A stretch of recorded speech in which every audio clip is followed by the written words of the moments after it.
주일입니다. 절망과 낙심과 슬픔이 이 땅에서 사망의 권세를 이기신 우리 예수님처럼 우리도 이 부활의 소망으로 살아나고 일어나는 저와 여러분의 삶이 되기를 바랍니다. 오늘 말씀은 바로 그런 부활 소망을 가리키는 한 가지 사건을 소개하고 있습니다. 이 에스겔은 예루살렘이 완전히 멸망하기 전에 1차로 이미 이 바벨론의 포로가 되어서 잡혀와 있었고, 그 무렵에 이제 하늘의 문이 열리더니 하나님의 임재를 경험하게 되는 겁니다. 여호와께서는 에스겔에게 그동안 엄청난 환상과 예언의 말씀, 심판의 메시지를 전해 오시다가 오늘 37장 오늘 말씀에 보니까 이번에는 어디로 데려가십니까? 1절에 보니까요, 그의 영으로 나를 데리고 가서 골짜기 가운데 두셨는데, 골짜기로 데리고 가셨습니다. 거기에 뼈가 가득하더라 그랬습니다. 그 골짜기에 뼈가 가득했습니다. 풀 한 폭이 나지 않는 삭막한 골짜기에 메마른 뼈들만이 잔뜩 쌓여 있었던 겁니다. 그 어떤 생명도 허락하지 않는 그런 버려진 큰 골짜기였던 겁니다.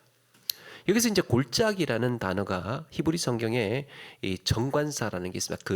그 지시해주는.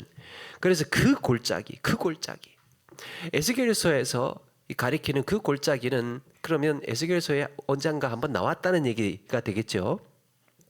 그러면 그 골짜기가 어디냐? 에스겔서 3장 22절에 보면 여호와께서 권능으로 내게 임하시고 이르시되 일어나 들로 나아가라 라는 말씀이 있습니다. 이 들로 나아가라, 비크아라는 말인데, 오늘 여기에 그 골짜기도 비크아 같은 단어를 쓰고 있습니다. 바로 거기를 이야기를 하는 겁니다. 이때 이 들이 오늘 말씀의 골짜기. 그래서 많은 학자들은요, 3장 15절에 그발 강가 텔아빕 부근으로 추정을 합니다. 에스겔도 이곳에 포로로 잡혀와 있었습니다. 여기서 이제 텔아빕이라고 할 때 이 텔은 언덕을 말합니다. 보통 이제 자연적으로 생겨난 언덕을 가리키기도 하지만 여기서 말하는 이 언덕은 뭔가 성이 무너지지 않습니까? 또 전쟁이 일어나면 사람이 죽잖아요. 그러면 그런 폐허, 그런 사람이 죽은 것, 이 모든 것들이 죽고 또 비가 오고 홍수가 나고 쌓이고 또 거기에 죽고 쌓이고, 그러니까 역사가 막 겹쳐지는 그 모든 것 위에 이렇게 언덕이 쌓여 있는 것을 말합니다. 옛 것들이 땅에 묻혀져 있어서 언덕이 된 겁니다. 그리고 아빕은 이 유대력의 아비벌을 말합니다. 그 아비벌은 6월절이 있는 그 유대력의 첫 달을 아비벌이라고 하는데요. 그 지금 양력으로 치면 이때예요. 3월 중순부터 4월, 3, 4월. 지금 정확히 이 시기를 말합니다. 텔아빕. 그래서 텔아빕이라고 하면 봄의 언덕, 텔아빕. 지금 이스라엘도 수도는 아니지만 수도 역할을 하는 이스라엘의 텔아비브라는 도시가 있잖아요. 이렇게 우리가 주목해야 될 것은, 그런데 그 유다 사람들이 포로로 잡혀간 그곳이 그발 강가였다는 겁니다. 그발 강가. 히브리 말로는 크바르라고 하는데요. 크바르. 고고학자들이 고대의 바벨론 문서를 연구하다가 거기에 나루 카발이, 발음도 비슷하죠. 크바르, 카발이 같은 말입니다. 카발이라는 인공 운하에 대한 기록을 발견합니다. 그 큰 티그리스 강에서부터 이제 그 물기를 이렇게 빼기 위해서 인공 운하를 만들었던 거죠. 그 얘기가 나오는 겁니다. 그래서 나루는 강도되지만 물길 운하라는 뜻이고, 크바르는 크다라는 겁니다. 크다. 우리 한강도 큰 강 뭐 이런 그런 느낌이지 않습니까? 이렇게 큰 강. 이 바벨론 제국이요, 유다 포로들을 잡아다가 물 좋고 땅 좋은 곳으로 옮긴 게 아니고 지금 말씀드린 거기를 말합니다. 그러니까 좋은 땅, 비옥한 땅에, 야 너희들 포로로 왔으니까 고생이 많다야 그러면서 좋은 땅 주고 살기 좋게 만들어 준 것이 아니에요. 그들이 끌려간 곳은 정말 굴곡진 역사에 이미 폐허가 되어버린 땅, 막 성이 무너지고 사람들이 거기서 수많은 사람들이 죽어가고 막 인생의 역사가 거기에 파묻혀 있는 그곳, 그런 언덕이 생긴 곳, 그곳으로 데리고 갔다는 거죠. 한이 쌓이고 눈물로 다져진 그런 언덕이었습니다. 거기에 이 이스라엘 사람들이 움막을 짓고 거친 땅에 씨를 뿌려야 했습니다. 대규모 운하 공사라도 되면 노역의 동원이 되어야 했습니다. 그래서 포로민들은 그발 강가에서 시온을 기억하며 울었도다라고 했죠. 그렇게 탄식을 하죠. 그발 강가 아까 그 사진 한번 보여주시겠습니까? 그발 강가. 저건 실제 그림이 아니고요. 상상해서 챗GPT한테 그림을 좀 그려달라고 해서 했더니 저렇게 그려줬습니다. 이런 상황에서 여호와께서 환상을 보여주시는데 그 골짜기가 뭡니까? 뼈가 가득하더라라고 했습니다. 뼈가 가득하더라. 2절에도 그 골짜기 지면에 뼈가 심히 많고 아주 말랐더라. 두 가지를 표현하죠. 엄청나게 뼈들이 많고 심히 말랐더라라고 그랬습니다.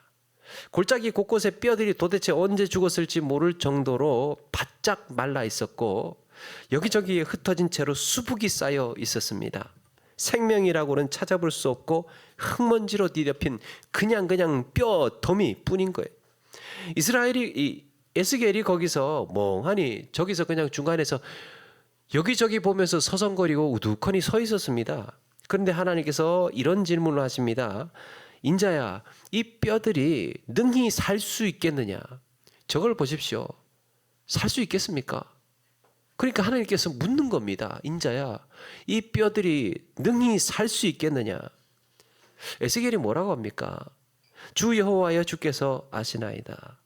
하나님께서 보통 인자야 이 뼈들이 능히 살 수 있겠느냐라고 하시면 우리는 두 가지 대답을 보통 합니다. 두 가지 대답을 예상할 수 있는데요. 하나는 상식적인 대답을 해요. 무사합니다. 아니 하나님 저거 보십시오. 저거 무사합니다. 죽은 지가 언젠데 이제는 막 거의 흙이 되어가고 있는, 조금만 두드리면 부서질 것 같은 저런데 어떻게 산다는 겁니까? 말도 안 돼요. 상식적인 대답. 여러분 우리가 신앙생활을 해도 상식과 이성에만 의존하는 경우가 있습니다. 이 벌어지지 않는 일에 대해서는 기대하지 않아요. 일어나지 않을 일에 대해서는 생각하지 않습니다. 말씀도 좋고 교회도 좋고 주일도 좋고 예배도 좋은데 하나님 살아계시다는 건 뭐 좋아 다 알겠는데 그래도 안 되는 건 안 되는 거라고. 내 이성적으로, 내 경험으로, 내가 알고 있는 세계관 속에서는 하나님 그렇게 할 일 없다고. 믿으려면 굳게 믿어야지. 뭐 이렇게 그냥 상식적으로, 합리적으로, 그냥 지식적으로만 내가 알고 있는 그곳에서만 신앙생활에 갇혀 있는. 하나님의 역사에 대한 아무런 소망도 기대감도 없습니다. 그저 내가 알던 대로 내 경험대로 신앙생활을 하는 경우에 그럼 나가 변하지 않습니다. 기대감도 없고 소망도 없어요. 아무것도 내 삶의 작정과 다짐과 결단과 하나님에 대한 기대와 소망으로 내가 변화가 되지 않습니다. 알던 대로 사는 거지 뭐 그냥. 두 번째, 또 하나는 이건 좀 더 이쪽으로 좀 더 많이 와서 극단적인 맹목적인 확신입니다. 맹목적인 확신. 그냥 완전히 그냥 하나님께서 내가 기도하면 다 들어주실 줄로 알고 그냥 금식 30일만 하면 그냥 분명히 하나님께서 해결해 주신다 막 이렇게. 어떤 때는 그런 데지 않습니까? 예배 안 빠지면 막 이런 걸 또 하나님의 축복과 걸어가지고 예배 안 빠지면 막 봉사하면 헌금하면 반드시 사업 잘 되게 하시고 막 자녀들 합격하게 하시고 올해 취직하게 해주실 것이고 그렇게 해줄 줄을 믿습니다. 그러면 막 아멘. 이게 막 자동이 되어 가지고요. 오늘 벚꽃 참 아름답게 폈어요. 아멘. 이 정도면 괜찮지 않습니까? 아멘. 막 그러면서요. 근데 에스겔은 여기서 이 상식적인 대답도 아니고 그리고 맹목적인 이런 확신도 아닌 굉장히 지혜로운 대답을 합니다. 뭡니까? 주 여호와께서 주께서 아시나이다. 주님께서 아시나이다. 이게 또 언제 나옵니까? 성경에 언제 한번 들어봤잖아요. 베드로가 예수님을 배반하지 않겠다고 호언장담을 했습니다. 그런데 정작 예수님께서 잡히실 때 3번이나 부인하고 저주까지 합니다. 완전히 베드로가 가지고 있던 자기 확신은 완전히 깡그리 무너진 겁니다. 그런데 부활하신 예수님께서 이 베드로를 찾아가시지요. 그래서 네가 다른 요한의 아들 시몬아, 네가 다른 사람들보다 나를 더 사랑하느냐라고 하니까 그제야 베드로가 이렇게 대답을 하죠. 내가 주님을 사랑하는 줄 주께서 아시나이다. 주께서 아시나이다. 베드로가 예수님을 사랑하는지 사실은 베드로가 알아야 될 거 아닙니까? 베드로가 알아야, 네가 나를 사랑하느냐, 그럼 베드로가 자기의 주관적인 대답을 해야 되잖아요. 그런데 그렇게 하지 않았던 거예요. 왜 그랬을까요? 그 앞에 한번 넘어져 본 경험이 있었기 때문입니다. 베드로는 자기가 확신했습니다. 내가 무슨 일이 벌어져도 주님을 버리지 않을 거라는 확신을 가지고 있었습니다. 그래서 내가 죽을지언정 주를 버리지 않겠노라는 자기 확신이 있었습니다. 그래서 호언장담을 했던 거예요. 베드로가 봤을 때 자기 생각은 흔들림이 없을 거라고 생각했습니다. 그런데 웬걸요? 막상 드러나고 나니까 부인하고 저주하고 욕하고 예수님을 모른다고 하고, 그래서 베드로는 생각을 깊이 했을 겁니다. 이건 내가 주님을 사랑한다는 것, 또 주님을 따른다는 것, 주님을 버리지 않겠다는 것, 이건 내 마음으로 아무리 확신하고 내가 장담을 하고 내가 정말 맹세하고 결단을 한다고 해도 이거는 내가 작정하고 하는 게 아닌 거구나. 그걸 깨달았습니다. 그래서 내가 주님을 사랑한다는 것을 주님이 아십니다. 주님이 아십니다. 맡긴 거예요. 베드로는 예수님의 첫 번째 제자였지만 사실은 헛발질을 많이 했죠. 선뜻 나서서 저요 물 위를 걷겠습니다. 그렇게 막 물 위를 걷겠다고 나서지를 않나. 막 사람들이 예수님 잡으러 몰려왔을 때 칼부터 빼들고 막 그러다가 예수님께 책망을 듣지를 않나. 이렇게 좌충우돌 넘어지고 다혈질에 막 정말 실수하고 감정적인 이런 사람이었습니다. 그러던 그가 한번 성숙한 모습을 보일 때가 있습니다. 어부였던 베드로가 밤새도록 그물을 던져서 물고기를 잡다가 그날은 하필이면 한 마리도 잡지를 못한 거예요. 물고기 잡이로 잔뼈가 굵은 그의 경험으로 봤을 때 오늘은 허탕을 친 겁니다. 나가도 이제 그물을 던져도 이제는 안 잡히는 겁니다. 그런데 예수님께서 찾아오셨죠. 예수님이 다가오셔서 더 안 잡힐 것 같은 깊은 데로 가서 그물을 던지라고 하십니다. 그래서 베드로가 안 돼요 예수님, 오늘 틀렸어요 라고 하지 않고 이렇게 대답을 하죠. 선생님, 우리들이 밤이 새도록 수고하였으되 잡은 것이 없지만은 말씀에 의지하여 내가 그물을 내리리이다. 그래서 어떻게 됩니까? 그물이 찢어질 정도로 올라옵니다. 여기서 우리가 주목할 것은 그물이 찢어질 정도로 올라온 것보다는 베드로가 했던 말을 주목을 해야 됩니다. 베드로가 뭐라고 합니까? 말씀에 의지하여 내가 그물을 내리리이다. 여러분, 이 말은 하도 자꾸 그물을 자꾸 던지시라고 그러니까 네 진짜 그냥 한번 던져볼게요. 그냥 잡히나 안 잡히나 한번 보세요. 그렇게 해서 던진 게 아니에요. 그게 아니고 분명한 것은 지금 베드로는 거기에서 잡힐지 안 잡힐지 사실은 잘 몰라요. 뭘로 판단했습니까? 자기 경험으로 봤을 때예요. 자기 경험으로 봤을 때, 자기가 지금까지 그물을 던져왔고 해온 경험으로 봤을 때는 여기서 그물을 내려도 안 잡힐 게 뻔했다는 거예요. 그걸로 베드로가 생각을 했습니다. 그런데 베드로의 사고의 전환이 일어납니다. 어떻게 해요? 말씀에 의지하여서 내 경험으로, 내 지식으로 내가 해본 바로는 안 되었지만 내가 지금 그물을 던지는 유일한 이유는 말씀에 의지하여서요. 그런데 여기에서 조금 더 성숙한 태도가 나오는 게 뭐냐면 어떤 결과가 나오든이에요. 어떤 결과가 나오든 그마저 주님께 맡기겠다는 말입니다. 여러분, 우리의 순종은요, 이게 들어가 있어야 됩니다. 우리의 순종은 주인에 대한 신뢰가 있는 겁니다. 그래서 만약에 하나님의 말씀대로 우리가 뭔가 순종하고 따르잖아요. 그런데 따르고 나서 안 됐단 말이에요. 뭐 안 될 수도 있잖아요. 내가 말씀을 따른다고 따랐는데 그게 내 기대대로 잘 이루어지지 않았어요. 그러면 우리 어떻게 하는 경우가 있느냐? 주님, 나 지금 다 따라 했거든요. 시키는데 다 했거든요. 그런데 왜 안 이루어 주시는 거예요? 안 이루어 주시는 거예요. 이렇게 책임을 묻는 것이 아니고 따르고 순종하고 난 다음에 이루어지는 결과마저도 하나님께 맡기는 거예요. 지금 베드로가 뭐를 하고 있습니까? 자기 생각조차도 하나님께 의뢰하고 있는 겁니다. 사실은 주님, 나도 나를 잘 모르겠습니다. 나도 내 마음이 어떤 건지 이거 정말 장담 못합니다. 그런데 이마저도 주님께 맡기겠습니다. 주님이 내가 어떻게 살아갈 것이고 어떻게 살아왔는지 주님 아시니까 내가 주님 사랑하는 것조차도 주님께서 하시지 않습니까? 에스겔의 대답이 그겁니다. 회복을 기대할 수 없는 사망의 골짜기에서 하나님, 이 마른 뼈 무더기를 보니까요, 사실은 제가 잘 모르겠습니다. 이게 살아날지 안 살아날지 저도 모르겠습니다. 그런데 하나님께서 아시니 주시는 말씀대로 제가 따르겠습니다. 주님께서 아십니다. 그래서 성숙한 성도는 어떤 형편에 처하든지 하나님을 향한 신뢰는 변함이 없습니다. 어떻게든지 거기에서 감사의 핵심을 찾아냅니다. 찬양도 그렇지 않습니까? 장미를 주심도 감사, 장미의 가시를 주심도 감사. 내 인생의 좋은 날도 감사, 힘들고 어려운 시절에 그 순간에도 감사.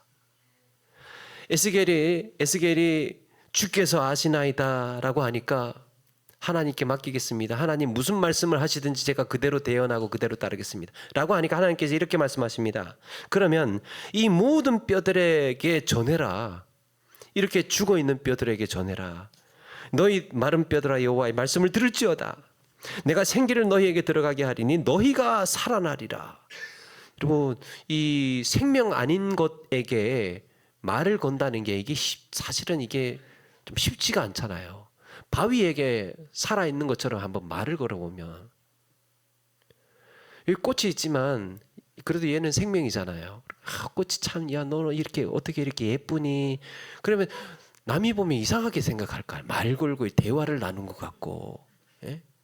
지금 에스겔이 해야 되는 게 지금 뼈한테 이야기를 해야 되는 겁니다. 뼈한테, 마른 뼈들한테. 그래서 얘 뼈들아 막 이러면서 내가 지금 이 말을 해야 돼, 말아야 돼, 막 그러면서 그렇게 한 것이 아니고 주님께서 하신 말씀이니까 그걸 믿고 담대하게 선포를 합니다. 담대하게. 그래서 어떻게 됩니까? 대언할 때에 소리가 나고 움직이며 이 뼈 저 뼈가 들어맞아서 뼈들이 서로 연결되더라. 사망의 골짜기에 수없이 널브러진 뼈들이 일제히 막 움직이면서 막 움직이기 시작을 합니다. 서로 뼈들이 막 맞추어지고 그렇게 되는 엄청난 뼈들이 그렇게 맞추어지고 있는 상황을 한번 생각을 해보십시오. 장관 아니겠습니까? 마른 장작 같은 뼈에 없던 힘줄이 생겨나고 거기에 막 살이 오르고 있는 겁니다. 기이한 현상입니다. 그 위에 피부가 덮이는 놀라운 광경을 보고 있는 겁니다. 그런데 한 가지가 더 남았죠. 그곳에 생기가 없더라. 생기가 없더라. 생명인지 아닌지의 여부를 결정하는 생기가 없었답니다. 여러분, 우리가 경계하고 두려워해야 될 것이 한 가지가 있습니다. 살면서, 신앙생활을 하면서 뼈는 있는데 생기가 없는 것, 몸은 있는데 생기가 없는 것. 내가 신자라는 형태는 있는데, 성도는 성도인데 거기에 생기가 없는 것, 두려워하는 거예요. 가정이라는 구색은 갖춰져 있는데 거기에 생기가 없어요. 교회라는 번듯한 형태는 있는데 거기에 생기가 없어요. 그렇다면 생명력이 없는, 사명이 없는, 소망이 없는 신앙과 가정과 교회로 남게 되는 겁니다. 여호와께서 흙으로 사람을 지으실 때에 그것만으로는 아무것도 아닙니다. 사람의 형태로 잘 만들어졌어요. 그런데 그것만으로는 아무것도 아니에요. 거기에 생기를 코에 불어넣으시니 사람이 생경이 되니라 완성된 겁니다. 에스겔은 그렇게 대언을 합니다. 생기야 사방으로부터 와서 이 죽음을 당한 자에게 불어서 살아나게 하라. 그랬더니 거기에 그들이 살아서 우르르 일어나는 데에 온 골짜기에 가득 메운 어마어마한 군대였던 겁니다. 자, 그러면 왜 여호와께서 이 마른 뼈 환상을 에스겔에게 보여주신 걸까? 왜 마른 뼈 환상을 에스겔에게 보여주셨을까요? 11절입니다. 11절에 또 내게 이르시되 인자야 이 뼈들은 이스라엘 온 족속이라. 이 뼈들을 이스라엘 족속에 비유를 해서 지금 말씀하는 겁니다. 이스라엘 족속이 뭐라고 한다는 겁니까? 우리 뼈들이 말랐고 우리의 뼈들이 말랐고 우리의 소망이 없어졌으니 우리는 다 멸절되었다 하느니라. 이 뼈들은 온 이스라엘 족속을 상징했습니다. 특별히 포로로 끌려온 백성들이 뭐라고 한다는 겁니까? 우리의 뼈들이 말랐고 우리의 소망이 없어졌으니 다 멸절되었다. 그들이 말합니다. 나라 망하고 이곳에 여기까지 포로로 잡혀온 이상 이제 소망은 없다. 살아도 사는 게 아니다. 이미 끝난 인생이야 우리는. 그러고 보면 골짜기에 마른 뼈 무더기와 포로가 되어서 잡혀온 이들이 닮지 않았습니까? 사진 한 번만 더 보여줄 수 있나요? 네, 저 모습과 그 다음에 저 모습이 닮아 있지 않습니까? 살아도 산 게 아닌, 아무런 소망도 희망도 없는 저런 살아있으나 숨은 쉬고 있으나 정말 마른 뼈 무더기와 같은 그런 모습이었던 겁니다. 하나님께서는 그 모습을 비유해 주고 있습니다. 그래서 마른 뼈가 수북히 쌓여 있는 골짜기로 데려가셔서 그 모습을 보여주고 있는 겁니다. 살아나겠느냐? 그런데 하나님은 너희가 살아나리라. 그리고 뭐라고 합니까? 내가 여호와인 줄 알리라. 내가 여호와인 줄 알리라. 에스겔에 내가 여호와인 줄 알리라가 60번 넘게 나온답니다. 13절에도 오늘 본문에도 계속 나옵니다. 내 백성 13절에 내 백성들아 내가 너희 무덤을 열고 너희로 거기서 나오게 한즉 너희가 내가 여호와인 줄을 알리라. 14절에도 내가 너희를 고국 땅에 두리니 나 여호와가 이 일을 말하고 이룬 줄을 너희가 알리라. 그들에게 기적이 일어나고 다시 소망을 품고 회복이 되는 것보다 중요한 게 뭡니까? 이 일을 행하시는 이가 여호와인 줄을 깨달으라는 겁니다. 여호와인 줄을 알라는 거예요. 하나님께서 우리에게 생기를 불어넣으시고 우리를 살게 하시면 우리는 다시 살아나고 정말 큰 군대와도 같이 생기 있는 우리의 삶을 살게 될 줄로 믿습니다. 그 일을 여호와가 하신다는 거예요. 1885년 4월 5일 언더우드와 아펜젤러 선교사가 제물포로 들어옵니다. 이날이 오늘이 4월 5일이죠. 그날도 부활주일이었습니다. 그들이 조선을 찾았을 때 그들의 눈에 비친 조선은 실로 암담했습니다. 그들이 본 조선의 모습을 기록에 남겼는데요. 그 기록에 보니까 이렇게 이야기합니다. 조선 사람들은 대부분 초가에 살고 있는데 그들은 방의 흙바닥에 짚을 깔고 살았고 이 200개 정도의 초가집이 있고 200개 중에서 한 개의 기아집도 찾아보기 힘들었다고 합니다. 그러니까 다 초가집이었던 거예요. 조선은 한양을 어떻게 표현하느냐 하면 버섯 굴락지라 그랬습니다. 버섯 굴락지. 버섯 그 모양이 초가집 그 지붕 모양이잖아요. 그러니까 선교사들이 보니까 이거는 버섯 굴락지와 같다고 그랬습니다. 아무런 매력도 없는. 이 집들 대부분 겁이 날 정도로 비위생적이고 해충이 득실거린다. 영양실조와 피부병 환자들은 넘쳐났고 올 여름 콜레라는 수천 명의 목숨을 잃었다. 전염병에 감염된 사람들이 집에서 쫓겨난대요. 집에 쫓겨나 버려진다. 그런데 조선 정부는 이에 대해서 아무것도 안 한다.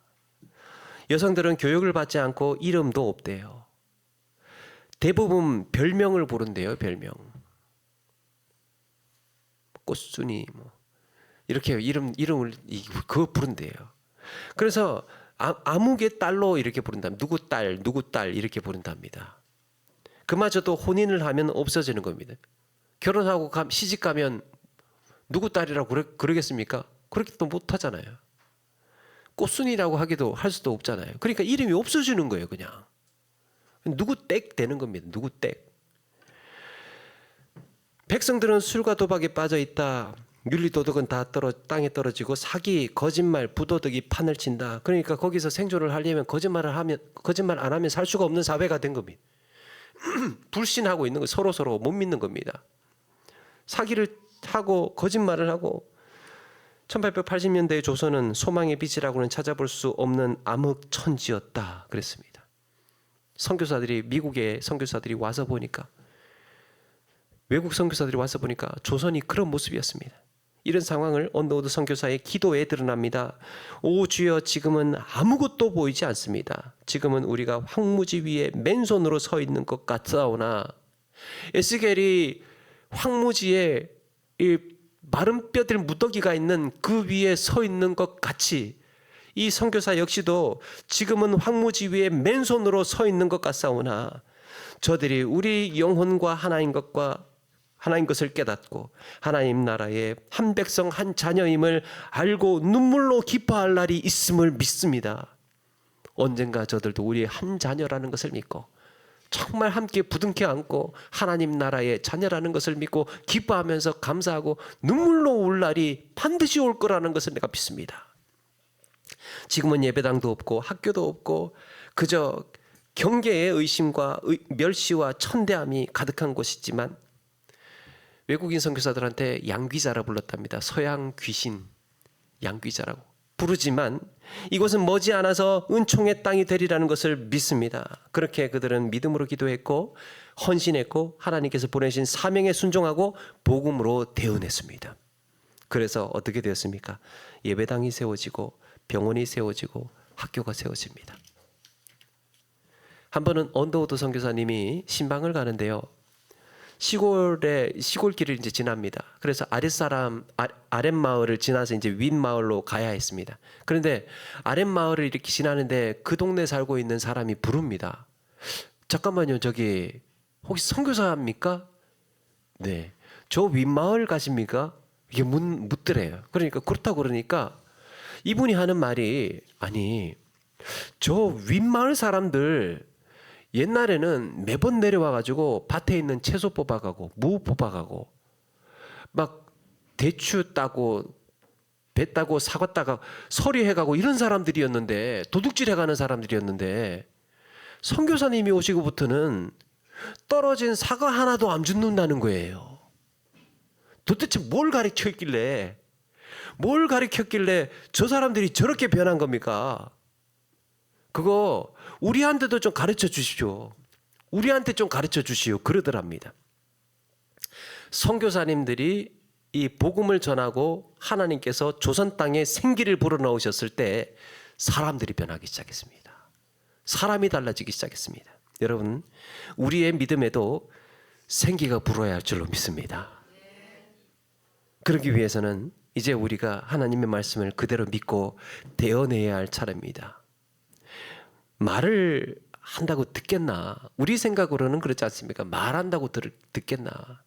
하루 이틀 경험해 본 것도 아니고 저 사람은 안 돼. 내가 아무리 얘기해도 안 돼. 아무리 설득을 해도 안 돼. 어떻게든지 저 사람은 안 변해. 그런 우리는 경험을 가지고 있어요. 경험으로 아는 거예요.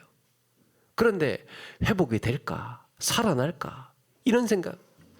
여러분, 설령 그게 현실이라고 하더라도 씨를 뿌리러 나가는 자는 나지 아니할까 염려할 것이 아니라 전해라, 대언해라 말씀하셨으니까 믿음으로 전할 때 하나님께서 그들에게 생기를 불어넣으시고 다시 천국 소망을 품고 하나님의 자녀로 일어나게 될 줄로 믿습니다. 말씀을 묵상하면서 제 인생에 이 생기가 있었던, 정말 신앙생활하는 것 신나고 행복하고 가슴 설레고 그랬던 적이 있었던가, 이렇게 한번 돌아봤으면 언제가 내가 제일 재밌었지? 물론 지금 그렇다고 해서 지금 안 재밌다고 하는 건 아니지만, 언제가 제일 신났을까 했을 때 이제 생각을 해보니까 이 노래가 하나 떠오르더라고요. 옛날에 아련히 남아있는 이 노래가 하나 떠올랐습니다. 흰 구름 뭉게 피는 하늘에 아침에 명랑하게 솟아오른다. 손에 손 마주 잡은 우리 어른이 발걸음 가볍게 찾아가는 길, 즐거운 여름학교 하나님이 진리의 성경 말씀 배우러 가자. 벌써 한 세월이 지났어요. 근데 이 코 묻은 노래를 부르고 있자니까 내가 그런 시절이 있었지 하는 생각이 들더라고요. 그때 그 어린이들 어디 갔을까요? 우리가 이 하루의 일상에 지쳐서 하루 사는 일상에 지쳐서 이 침체된 신앙의 삶을 살아가고 있는 것은 아닐까. 내가 이렇게 침체되어 있는 어두운 미래, 불안정한 세상에 내가 어떻게 살아야 되는가 그 걱정만 하고 염려하고 궁리하면서 지내는 것은 아닐까 들어보게 됩니다. 부활주의를 맞으면서 우리에게 생기를 불어넣으시고 일으키시는 이런 하나님을 바라보기를 원합니다. 마른 나무에 봄 기운이 스며들어서 싹이 나고 꽃이 피는 것처럼 우리의 일상에 메말라 있을지 모를 우리의 삶에도 하나님께서 행하시는 놀라운 일들이 일어나고 나를 통해서 생명이 살아나고 회복이 일어나는 저와 여러분의 삶이 되시기를 바랍니다. 사랑하는 여러분, 우리는 언젠가 먼 훗날 있게 될 부활만을 바라보면서 사는 게 아닙니다. 언젠가 죽으면 부활하겠지 그것만 바라보고 사는 것이 아니고 부활은요 지금 오늘을 살아가는 신앙이에요. 지금 오늘을 부활 신앙으로 살아가야 하는 겁니다. 내가 상식으로 내 경험으로는 불가능해 보이고 낙심하고 좌절할 수밖에 없는 현실에서도 믿음으로 대언하고 믿음으로 나아가면 은혜가 풍성한 하나님께서 마른 뼈와 같은 우리의 삶에서도 생기를 불어넣어 주실 줄로 믿습니다. 부활 신앙으로 사는 겁니다. 하나님이 나에게 생기를 불어넣어 주시면 나는 일어날 수 있고 나는 정말 가슴 뛰는 새로운 신앙의 삶을 살아갈 수 있다. 하나님이 보내시는 곳에 담대하게 주님께서 맡기신 귀한 사명들 잘 감당해낼 수 있다. 그렇게 여러분 내가 먼저 살아나고 내 가정이 그리고 내 교회가 깨어나고 나를 통해서 한 영혼이 회복되는 이런 놀라운 일들이 우리의 생애 속에서 우리의 삶에서 충만하기를 주의 이름으로 축원합니다.